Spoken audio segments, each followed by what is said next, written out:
Hi everyone, here's my communications report for this month for the meeting. I thought I'd drop in on you in a video.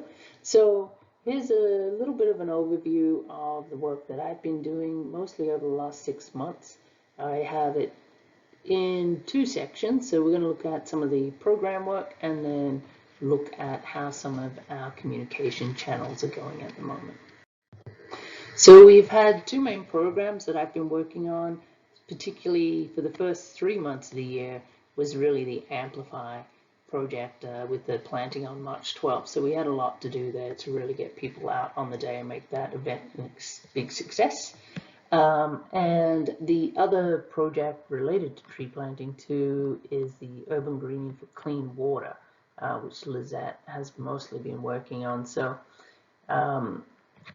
So that one's been going on. There wasn't too much for me to do on that. I did the logo earlier on and set up a web page for that, and I can show you that in a minute.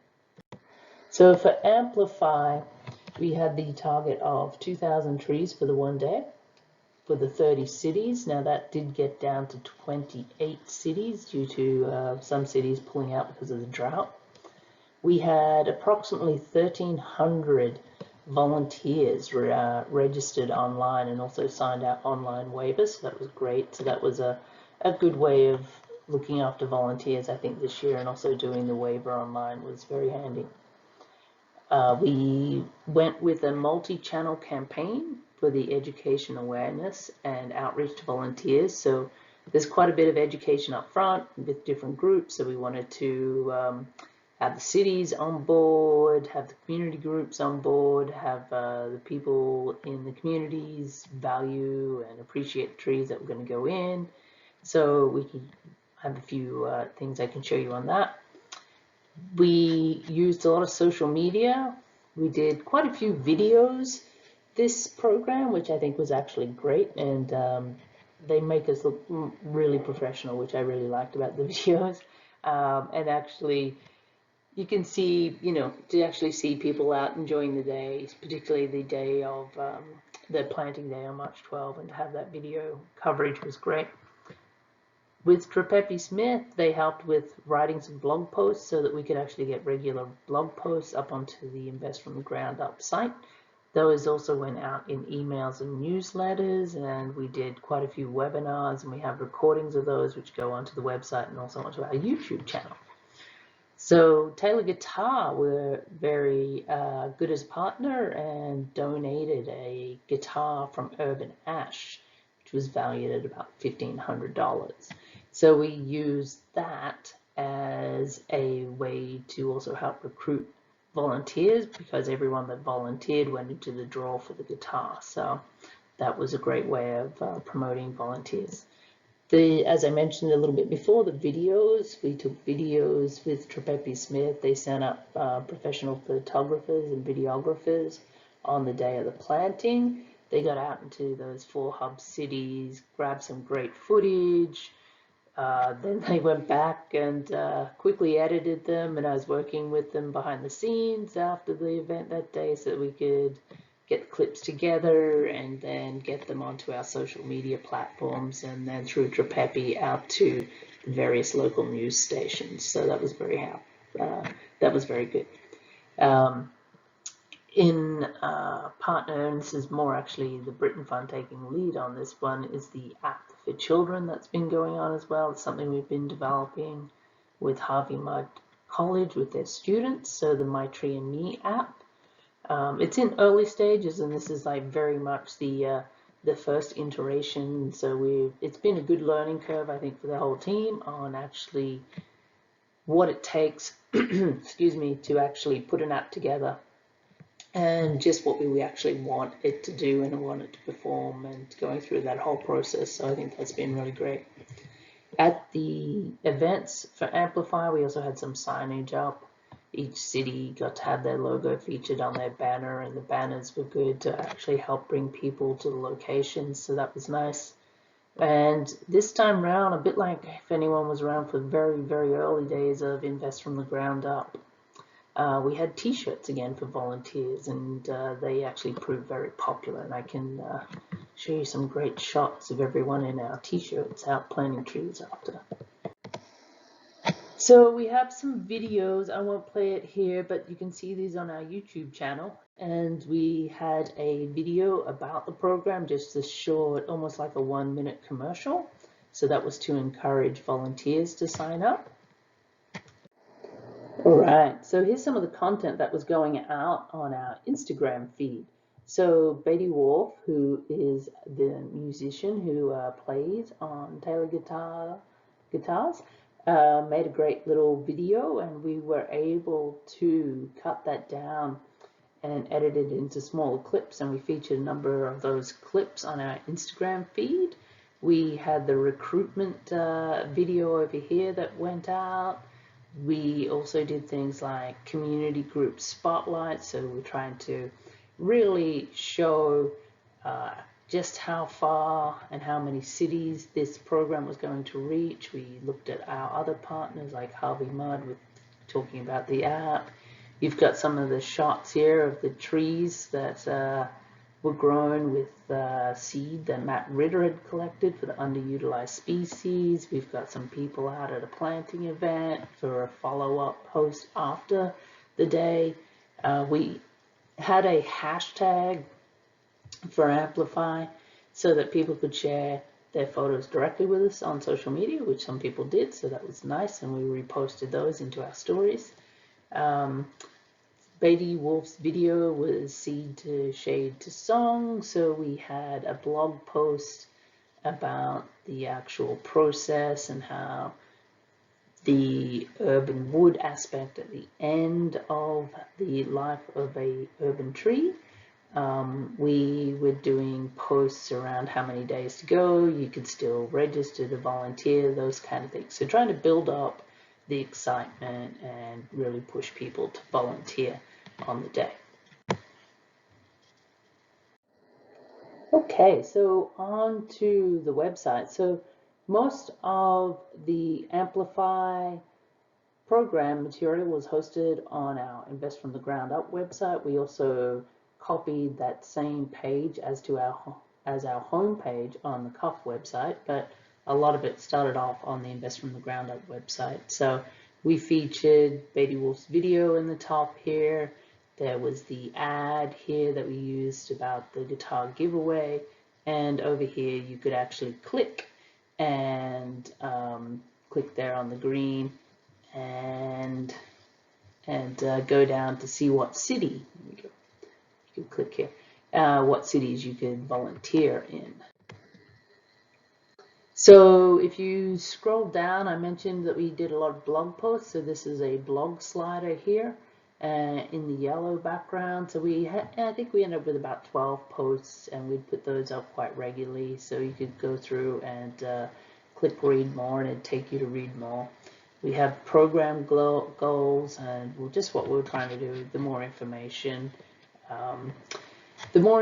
that wasn't timely, that would, was housed further down on the page, so you could scroll down, because mostly we wanted to get people to read about the program and sign up to volunteer. So Matt Ritter came on early in the project as he was recommending underutilized species and some species to try out in the 4 different regions for the program. So we had a series of 4 different webinars for each region. So at the moment I'm just doing some fine tweaking of the video editing there to get all those up on our YouTube channel. And one thing that I've noticed with actually having videos and more video content now is that we are getting more followers, more subscribers to our YouTube channel, but we need like 3 more, because you have to get 100 people subscribed before you can actually start to do some personalizing and customizing of your YouTube channel. So it'd be great if we could get those 3 more and then start to look at actually do more short videos, particularly for sharing on social media in the future. I think that'd be really powerful and really be great content to engage our audience. So another webinar, and this is one that Nancy and Linda and Lizette and then Claire from Trepepi Smith presented for our community groups. So a leadership training to actually take them through what was going to be required of them, some tips on how they could promote the event, get in match type of donations and volunteer hours and all great things like that. So that happened before the events, and then each city, I believe, we had another webinar just going through logistics on the day before the day. On the day, you could come up and you'd see your city logo and know you're in the right place for your event. Come in and plant trees. So these tie-up banners went out to each city with all the program partners on there and sponsors. So for the guitar giveaway, we had actually done some promotion around the guitar, and we asked people to pre-register, and one of the things for pushing for the pre-register was also to make it easier for us to collect everyone that was going to go into the draw for the guitar and make it easier to actually pick out the winner. So I learned how to do a random draw in Excel after gathering all the pre-registrations through our WaiverSign site. So WaiverSign was great, and I think it's something that we can use again and again, and just trying to take some of these logistics and things where we'd end up with a lot of pieces of paper and sign-in sheets and names you can't read, and getting them online and also into a state where we can just go onto their website and download it as a CSV file and open it in Excel is a great time saver, I think, for a lot of us. So that was very helpful. Plus, we have those email addresses now, so we're able to then take them into MailChimp and use them for our email blasts. And you'll see that we have a nice growth of our Amplify audience. So we'll be following them up and trying to really cultivate them and keep them for other programs and events.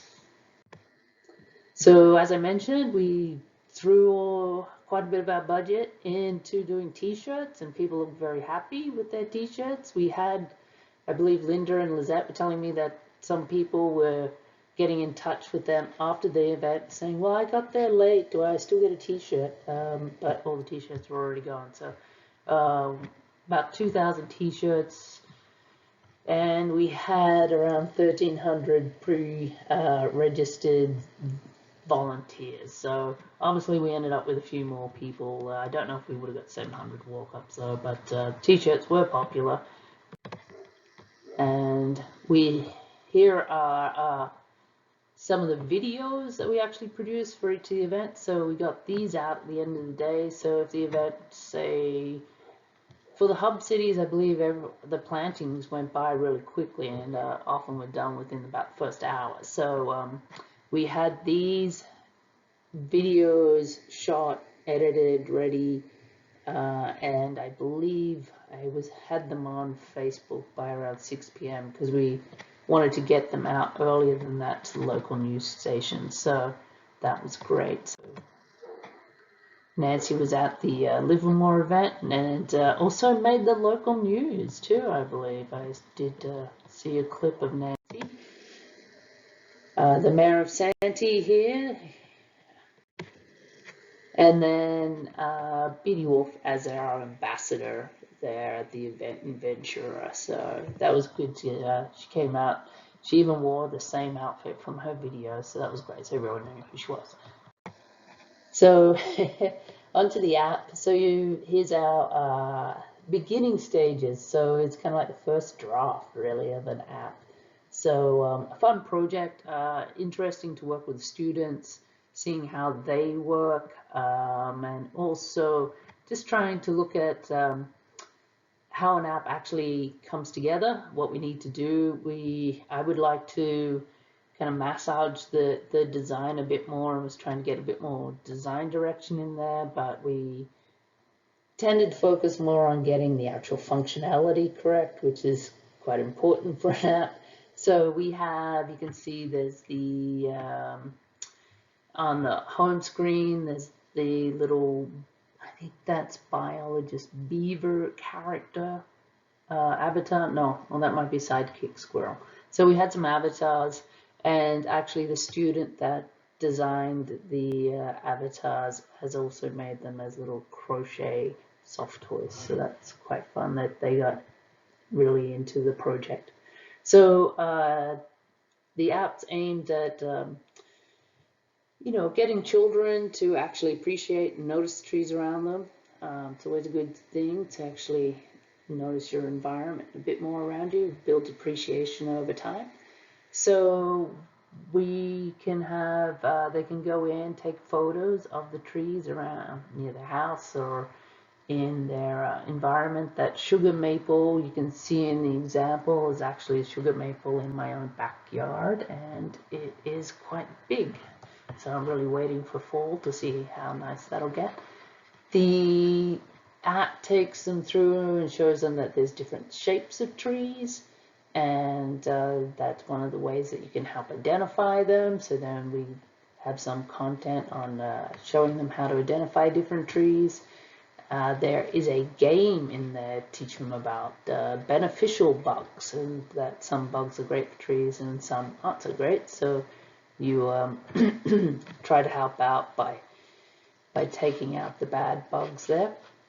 And there's also some content on planting trees and how to plant a tree, and some content around that.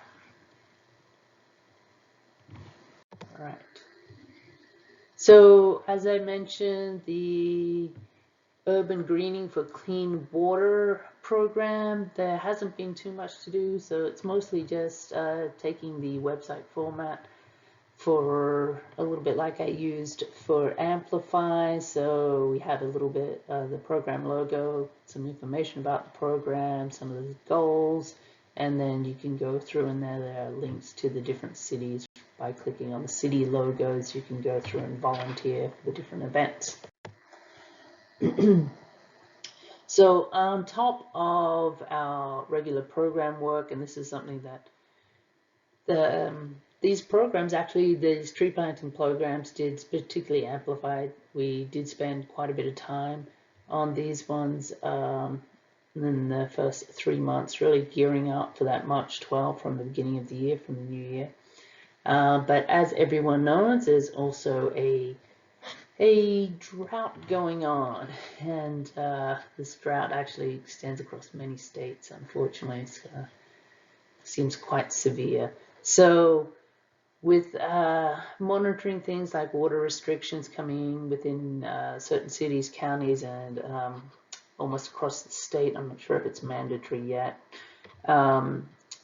We started a campaign earlier. Nancy was kind of onto this quite early, that we needed to get back into doing our Save Our Trees and Save Water campaign before it's really started to, before even the summer. I think this was back in early spring.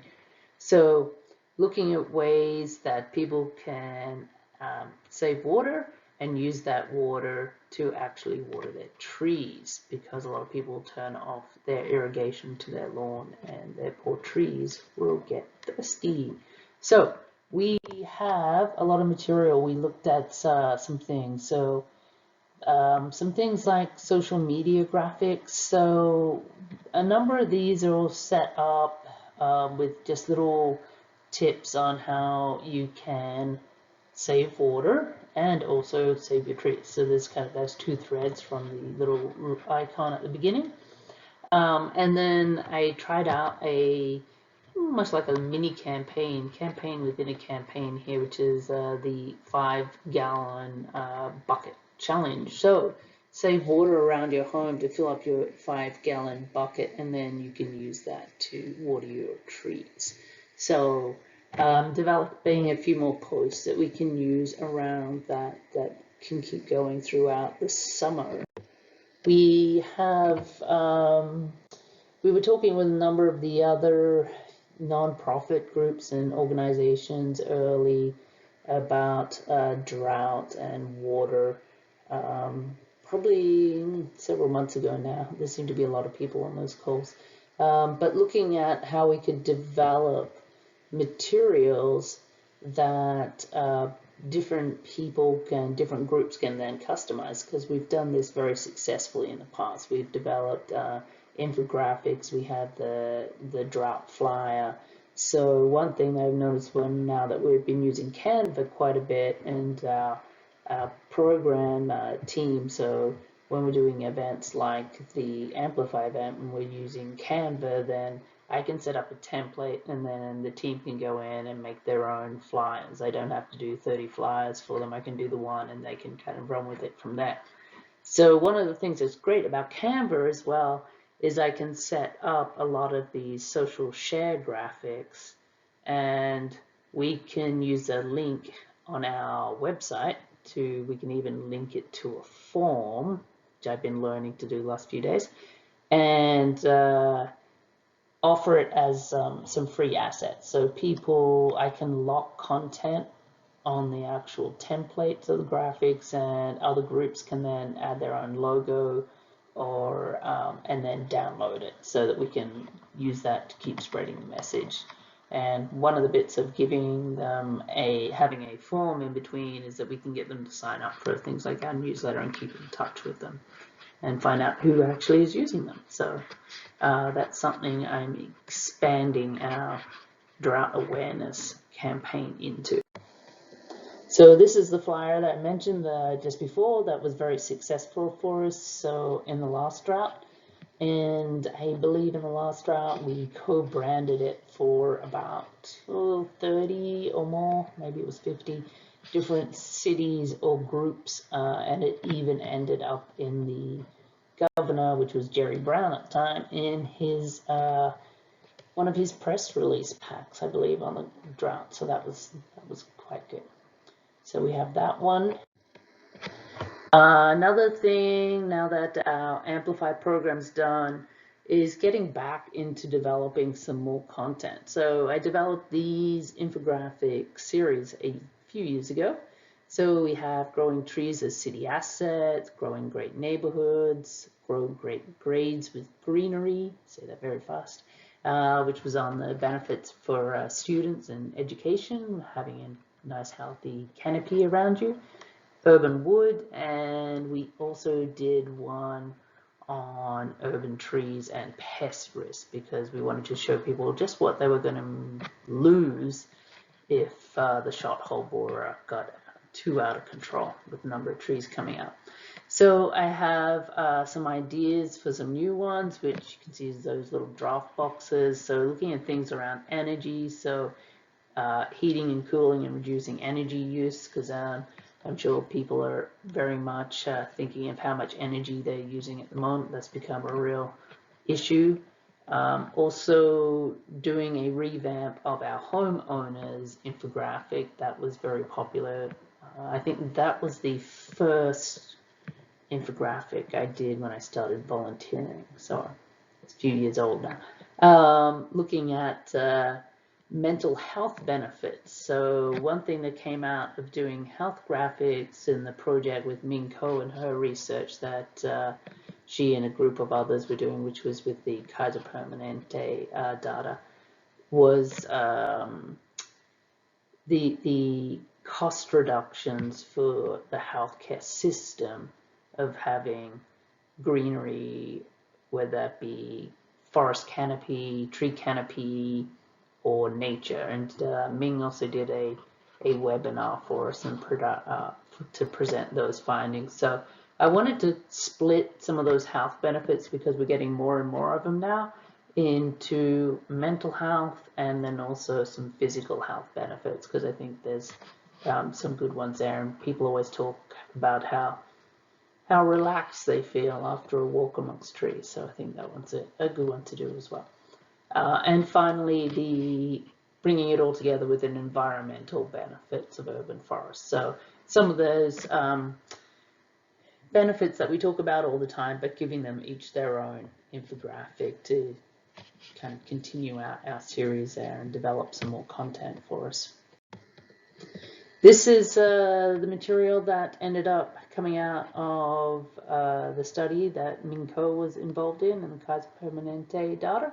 So this paper actually got published, so that was good. We started on this before COVID. I think January 2020, we were in the early stages of working on this Nancy, myself, and Ming were working on it, and they had the findings and were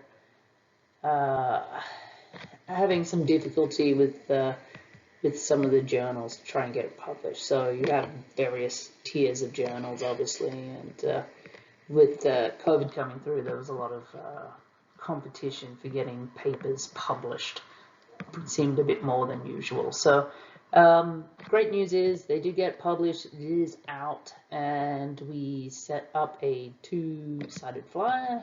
And Nancy had that at the conference in Oakland, some of those. And we developed with that, there's a landing page where we talk more about the study. And with Ming, we were developing a little series of tidbits. So around Did You Know It, to try and pull some of the main points out of the paper, as particularly around some of those dollar values for the actual healthcare spending cost reduction. So those are still in work. I need to touch base again with the team involved on that, because there was some recalculation of figures happening. But hopefully we'll get the full program of materials out there soon. But first of all, we have a conference coming up. So I hope everyone's looking forward to this. I know I am, and it should be fun. I believe we're going to have a debate again. I think that'll be great. I think that's a nice interactive event to have with everyone. So we are, I guess, I'm waiting on more info on the content, as in the lineup and the schedule for speakers, but I'm developing out all the pages and info for the conference at the moment. So newsletters, so this is part where we look at some of how our channels have actually been doing. Our newsletter audience has been staying quite steady. I've been getting newsletters out probably every 2 to 3 months. I need to really pick that up a little bit. I'd like to get it out monthly, but mostly monthly newsletter would be great too. So our latest newsletter, we featured that the conference was coming, that the awards are back this year, that our haiku promotion is also out. We have a theme for that.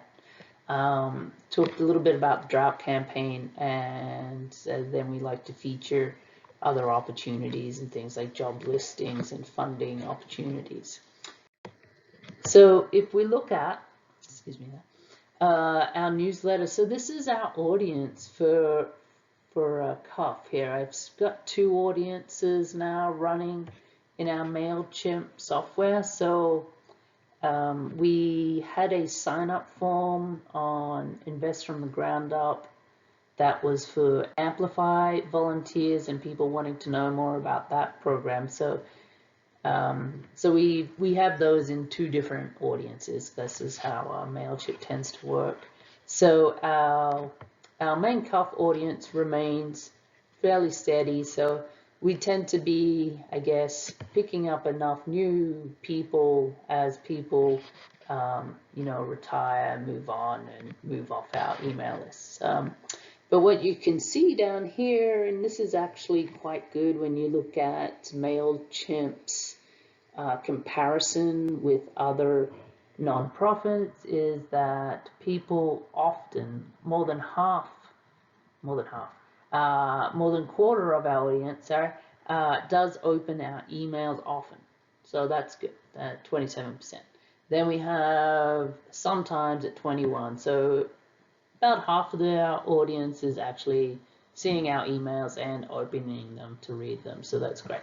The other half do so rarely. So that's one area I'd like to pick up there, is a little more engagement on our newsletters. So here's the Amplify audience, and as you can see, because we did the event in March, it stayed quite constant after March and really had that steep growth in January and February and early March of volunteers signing up. So this is purely for volunteers from Amplify. This one shows us how our newsletter is actually performing, and those little dots there are different newsletters or email blasts that we've done that go out to our audience. And that big spike, that one was for our Novato tree planting event back in 2021. So obviously we had a lot of people that were very interested in planting trees in Novato. Or it could just be that we targeted that just to that region and therefore got better result of people both opening and then clicking through on content within our newsletters. So MailChimp, let me come back here. MailChimp has also added something now, so I can see where people click on content that's within our newsletters. So that's kind of nice. I need to dig into that new feature a little more. For Facebook, now that it's Meta, so we have Facebook and Instagram stats get given to us together, and they have also changed that you don't get a trending chart over time of how many likes your page has, because of what they want you to see is the performance of your page. So it'll show more things like page visits to your profile on your page, and then if you're getting how many likes you get per day. So I think we had one down there where it was 4. We tend to get 1 to 2 a day. So and then it kind of just chugs along slowly. It is on a slight trending up. So we're almost at 1,500 on Facebook, and we have 763 on Instagram. So those pie charts there, excuse me, show us the age and gender of people that are in our audience for Facebook and Instagram. So on Facebook, it's slightly towards men at 50.3%, whereas on Instagram it's 52.3% women that follow us. And you can see it's kind of Gen X and that 35-44 millennials, Gen X there on Facebook. And then we have younger folks over on Instagram, which is great. So anyone from 25 up to about 45 there. So that's good to see. So we're getting some engagement there. So for our website, I tend to do these. I have a stats report that runs on the back end of both of our websites. Excuse me. So this is showing for the last year, so from beginning of June to the end of May this year. So sessions when a person comes on is actually moving around on the website, and that's more than one page that they can visit in a session. Visitors show you who complete one session, who come on and do a minimum of one session, and then we have number of page views. So we're actually not doing too bad. It's been up, so that's good. And one of the things to look at though, that is usually a good indicator, is the average time on site. So that's down to 47 seconds. So it was up to almost 2 minutes last year. So that part of that is because people are coming on and we have shorter pages of content that we're linking them to. So if they come on to look at, say, Amplify grant that we've sent them there, and then they just want to find a city to register, it'll be click, click, click pretty quickly, and they'll be off to the registration site. So they might just hit 2 or 3 pages on our website and then off they go. If we have things like blog posts, then that tends to keep people there long so that they can read them. So most people are averaging 1.5 pages per session. So as I said, that's probably that they're coming on from a link that we've shared either on social media or in a newsletter and looking exactly at what they were looking for. So returning visitors, is that in that pie chart there with the blue, with the returning visitors are the little section in green, and new visitors in blue.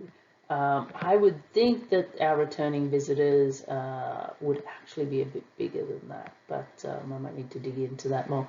And then my face is actually covering it over, but we also get a report on what type of devices people are coming to our site on. So it's mostly desktop, and that's not surprising considering we tend to skew more towards people in government, city officials, other nonprofits, and so I think people at work more than just your normal household type user.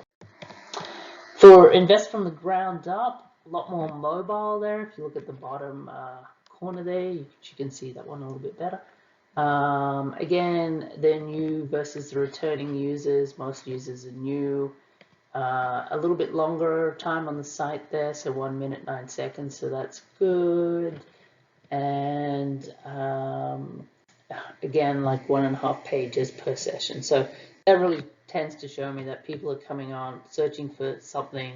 They're coming in, they're very focused. They're probably coming in with a link from our newsletters or our social media, finding what they need and then moving on. So we can look at ways, you can look at ways to improve that, but I think at the moment it's a matter of just keeping the content going to people, and they'll come.